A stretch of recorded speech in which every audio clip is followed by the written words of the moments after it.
تمہیں کیا ہو گیا ہے سمن؟ تم کیوں مجھ سے اتنی خفا رہنے لگ گئے ہو؟ 2 دن سمن کی ناراضگی برداشت کرنے کے بعد آخر مشیل نے پوچھ ہی لیا اور سمن کی خاموشی اسے اور ڈسٹرب کرنے لگی۔ کم آن سمن، کیوں اتنا بدل گئے ہو تم؟ میں بدل گیا ہوں مشیل، میرا تو خیال ہے کہ تم بدل گئی ہو۔ مجھے وقت نہ دینا، اگنور کرنا، میری ہر بات کو گول مول سا جواب دینا۔ مجھے لگتا ہے کہ میں تمہاری زندگی کا ایک غیر ضروری حصہ ہوں۔ مشیل کی زندگی کے سب سے ضروری حصے نے انتہائی کڑے پن سے کہا اور وہ چپ اسے دیکھنے لگ گئی۔ یاد رکھو مشیل، میں سب کچھ برداشت کر سکتا ہوں، لیکن جھوٹ اور دھوکے بازی سے سانسوں میں آگ لگ جاتی ہے۔ جب تم مجھ سے جھوٹ بولتی ہو۔ وہ غصے سے بولا۔ کیا جھوٹ بولا ہے میں نے تم سے سمن؟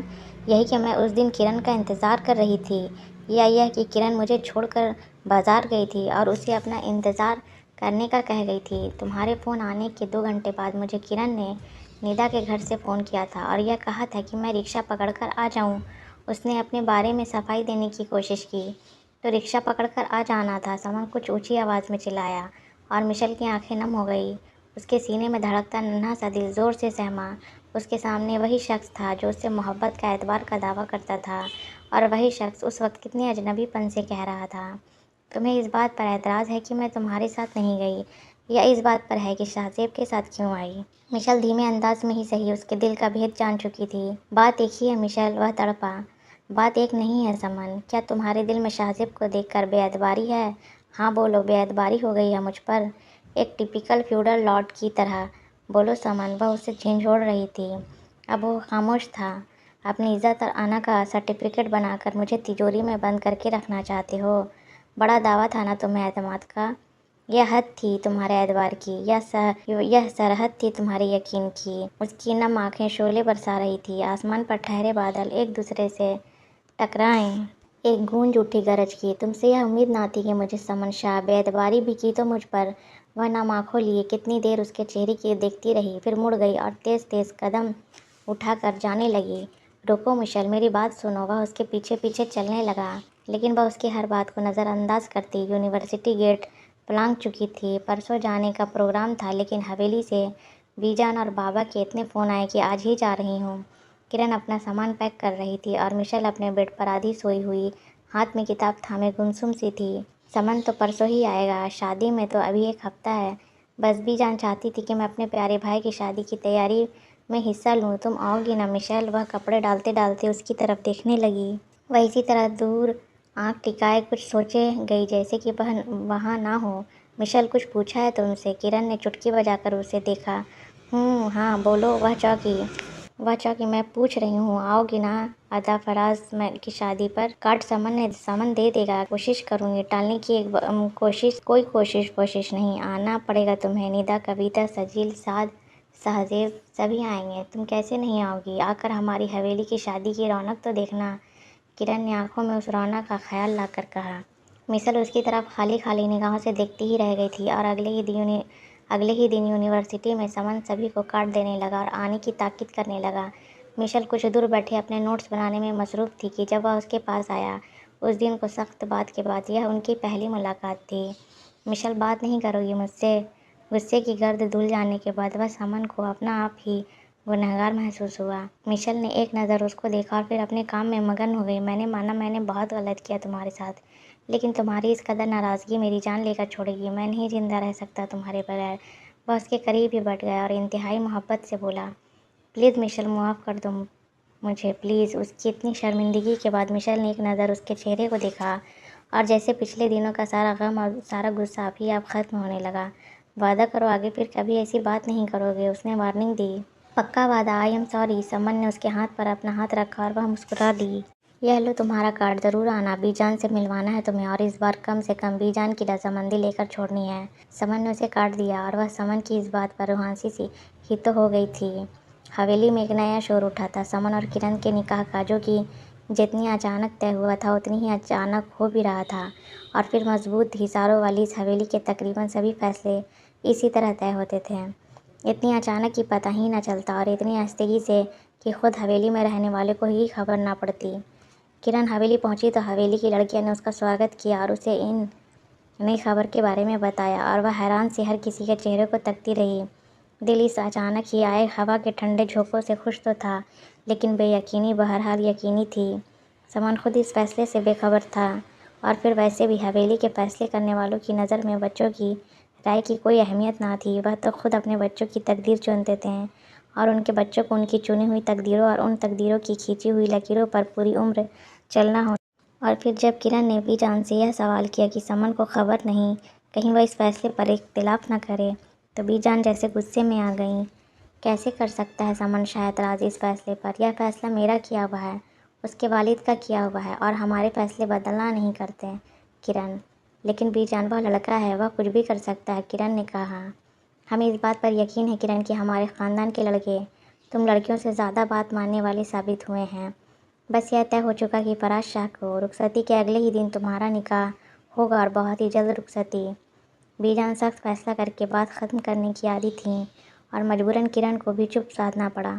وہ جانتی تھی کہ اگر سمن نے کوئی اعتراض اٹھایا بھی تو بی جان اسے چپ کرا دیں گی، لیکن پھر بھی اس کے دل کے اندر مشیل کی محبت کی سچائی کا جو ایک ہلکا سا خوف تھا وہ اپنی جگہ زندہ تھا، ثابت تھا۔ سمن جہاں شادی کے 2 دن پہلے پہنچنے والا تھا، وہاں طبیعت خراب ہو جانے کی وجہ سے شادی کے ایک ہی دن پہلے اپنے گروپ کے تمام دوستوں کے ساتھ ہی پہنچ۔ یوں تو بابا جان، بی جان اور اس کی والدہ اس کی غیر حاضری پر بہت خفا تھیں، لیکن اس کی طبیعت خرابی کا سن کر سارا غصہ بھول گئیں۔ سمن نے مشیل سمیت سبھی کو بی جان اور امی جان سے ملوایا، اور ان سبھی کے گھر کی لڑکیوں کی ہی طرح لیا گیا۔ ہر طرف قہقہے بکھر رہے تھے۔ نوجوان لڑکیاں اتنے دنوں بعد ملی تھیں تو شرارتوں اور مسکراہٹوں کا کبھی نہ رکنے والا سلسلہ شروع تھا۔ پوری حویلی پھولوں اور روشنیوں سے سجی تھی، ہر طرف رنگ تھے، جگمگاہٹیں تھیں۔ مہمانوں کو الگ کھانا دیا گیا، سمن بھی انہی کے ساتھ ساتھ تھا۔ کھانے کے بعد تیسری منزل پر بنے پورشن والے 2 کمروں میں ان کے رہنے کا انتظام بی جان نے کروایا تھا۔ ایک کمرہ سعد اور شہزیب کو دیا گیا تھا، اور اس کے ٹھیک سامنے والا کمرہ مشیل اور کویتا، سجل اور نیدا کو۔ سمن کو بی جان نے بلوایا تھا، جسے وہ ایک روٹین کی طرح سمجھ کر ہی ان کے کمرے کی طرف بڑھا تھا، لیکن اندر بی جان کے ساتھ اپنے والد سکندر شاہ کو دیکھ کر حیران ہوا۔ سکندر شاہ اپنی والد کی بات ماننے والے بیٹے تھے۔ بی جان کی زبان سے نکلی ہر بات کو ماننا ان کے لیے دھرم جیسا تھا، اور بی جان کی خدمت کرتے رہنا ان کے دل کے اطمینان جیسا۔ اس وقت بھی بی جان اپنے بستر پر لیٹی تھی، اور سکندر شاہ جن ہاتھوں سے پورے گاؤں کو اور حویلی کے کام سنبھالتے تھے، انہی ہاتھوں سے اپنی والدہ کے پاؤں دبائے جا رہے تھے۔ سمن مسکرا کر ان کی طرف بڑھا تھا۔ آؤ آؤ سمن، میرے بچے، میرے جگر کے ٹکڑے۔ بی جان نے اسے دیکھتے ہوئے ہمیشہ کی طرح اپنے ممتا بھرے بوڑھے بازو پھیلا دیے، اور وہ چلتا ہوا ان کے بستر پر آ گیا اور ان کی باہوں میں اپنا آپ دے دیا۔ بی جان، میری اچھی بی جان۔ بے اختیار ہی لب ہلے تھے۔ کیسے ہو میرے بچے؟ شہر جا کر تو وہاں کی ہواؤں میں تمہیں بدل دیا ہے، ذرا برابر بھی اپنی بوڑھی بی جان کی خبر نہیں رکھتے۔ اب زندگی کے تھوڑے ہی دن باقی ہے، تم لوگوں کی صورتیں نہ دیکھوں تو روح چین نہیں پاتی۔ بی جان نے اس کی کشادہ پیشانی پر ممتا بھرے ہونٹ رکھے، اور وہ بی جان کا ہاتھ اپنے ہاتھ میں لیے ان کے لباس سے اٹھنے والی مانوس مہک کو اپنے اندر اتارتا رہا۔ آپ ایسی بات نہ کیا کریں بی جان، آپ تو ہمارے لیے چھایا دار پیڑ کی طرح ہیں، جسے ہمارے اوپر ہمیشہ رہنا ہے۔ سمن نے کہا، چھایا دار پیڑوں کو بھی آندھیاں، زلزلے، طوفان گرا ڈالتے ہیں۔ پھر میں تو ایک انسان ہوں بیٹا، اس پیڑ کی تم لوگ شاخیں ہو جسے میں اپنے سامنے پھلتا پھولتا دیکھنا چاہتی ہوں، بی جان نے محبت بھرے لہجے میں کہا۔ سمن، بی جان نے تمہیں ضروری کام کے لیے بلایا ہے بیٹے، سکندر شاہ نے کہا۔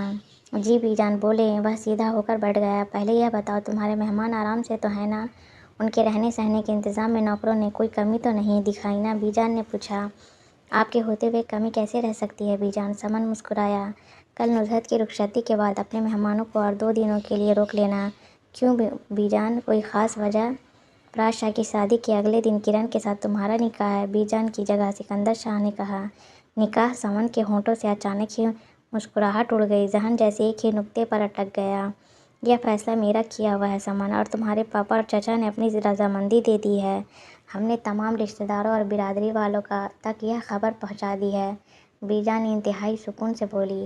وہ برف کی سیل کی طرح جما ہوا تھا، لیکن پل بھر کو اس برف کے اندر ایک چنگاری بھڑکی۔ لیکن بی جان، اس نے کچھ بولنے کی کوشش کی۔ لیکن کیا سمن؟ سکندر شاہ کی دنیا دیکھنے والی آنکھوں نے اس کا ایکس رے کرنا شروع کیا۔ آپ نے مجھ سے پوچھا تو ہوتا بی جان، مجھے بتایا تو ہوتا، وہ بولا۔ سمن، بی جان جو سوچ لیں اس کے بارے میں کسی سے پوچھنا اور کسی کو بتانا ضروری نہیں ہوتا۔ تمہارے باپ نے، تمہارے چچا نے، ان کی تمام اولادوں نے بھی کبھی بیجان کے فیصلے پر شکوہ نہیں کیا، تو تمہیں کیا شکایت ہے؟ سکندر شاہ کے لہجے میں نہ چاہتے ہوئے بھی سختی آ گئی تھی۔ سمن بیٹے، ہم جانتے ہیں کرن تمہارے لیے سب سے اچھا جیون ساتھی ثابت ہوگی، اس سے بہتر لڑکی اور کوئی نہیں ہوگی، اور پھر بڑوں کے جوڑے رشتے پائیدار ہوتے ہیں۔ بیجان نے لہجہ نمی رکھا۔ سمن کی آنکھوں میں مشل کا چہرہ گردش کرنے لگا۔ کرن جانتی ہے اس بارے میں، وہ خود پر ضبط کرتے ہوئے بولا۔ اسے ہمارے فیصلے سے کوئی اعتراض، کوئی اختلاف نہیں، وہ بہت خوش ہے اس فیصلے سے۔ بیجان کی اس خبر کے بعد وہ کمرے میں رکا نہیں اور تیزی سے کمرے کا دروازہ پار کرتا اپنے کمرے تک جانے لگا۔ نوزاد کے ہاتھوں میں سجل مہندی لگانے میں مشغول تھی اور اس کے اگلے دن پہننے والے سرخ سونے کے تاروں کو لہنگے میں ستارے لگا رہی تھی۔ مشل اور کویتا کرن کے جہیز کے کپڑوں کو شوق سے دیکھ رہی تھی، اور نیدا مہندی کے ڈیزائن کو۔ ہمارے یہاں کی شادیاں لڑکیوں کو کتنا الگ بنا دیتی ہے نا، ہمیشہ سیدھی سادھی رہنے والی لڑکی اچانک اپٹن میں خوشبو میں نہلا دی جاتی ہے، پھولوں میں، زیوروں میں، رنگوں میں سجا دی جاتی ہے، گوٹے ستاروں، کناریوں، چمک دمک اور ٹپ ٹاپ والا لباس۔ مشل کپڑوں کو دیکھ کر بولی۔ یہی چیزیں تو ہماری دلہنوں کی، سہاگنوں کی شان ہوتی ہے، نوزاد نے کہا۔ اب کل کیا پہنے گی سجل آپی؟ نوزاد نے خیالوں میں گم مہندی لگاتی سجل سے پوچھا۔ میرا تو بھائی چوڑی دار پائجامہ ہے، سبز رنگ کا، سجل بولی، اور میرا اسکرٹ ٹائپ ہے۔ نیدا نے جھٹ سے کہا۔ میں تو بھائی اپنا ٹریڈیشنل لباس ساڑی باندھوں گی، کویتا نے کہا۔